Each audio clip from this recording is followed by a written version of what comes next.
అయితే మొసలి ఉంటుంది కదండి. అవు. మొసలి మళ్ళా ఈజిప్టియన్ ఫ్లవర్ అని ఒక పక్షి ఉంటుంది. ఆ! ఈ రెండు కూడా కలిసిమెలిసి ఉంటాయి. ఆ! అయితే ఇక్కడ ఈజిప్షియన్ ఫ్లేయర్ ఎట్లా బతుకుతుంది అంటే మొసలితోటే బతుకుతుంది.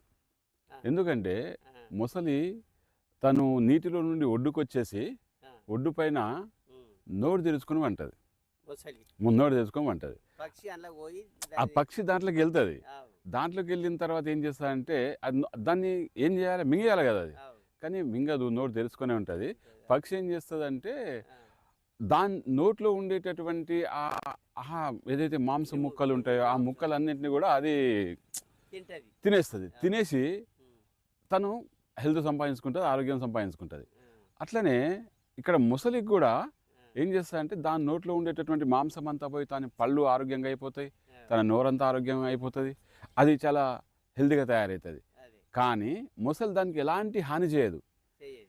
ఇక్కడ మనం ఒక విషయం తెలుసుకోవాలి. అవు. ఈ ఈజిప్షియన్ ఫ్లవర్ కానీ ఈ ముసలి కానీ ఈ రెండు కూడా ఆ!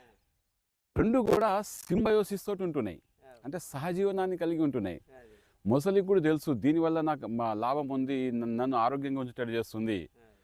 మళ్ళా ఇక్కడ ఈజిప్షియన్ ఫ్లవర్ కూడా పక్షికి కూడా తెలుసు ఏంటంటే ఆహారం నాకు ఆహారం దొరుకుతుంది, దానికి ఆరోగ్యం దొరుకుతుంది. అంతే. కాబట్టి దీని ద్వారా మనం ఏం తెలుసుకోవాలి తన అదే.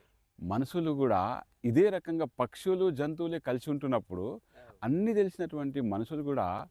కోఆర్డినేషన్ తోటి చక్కగా ఉండి కలిసిమెలిసి ఉండి పనులు చేస్తే తన అభివృద్ధి చెందుతారు, అదే. ఆరోగ్యం ఉంటుంది, ఓకే. మళ్ళీ మానసిక ప్రశాంతత దొరుకుతుంది.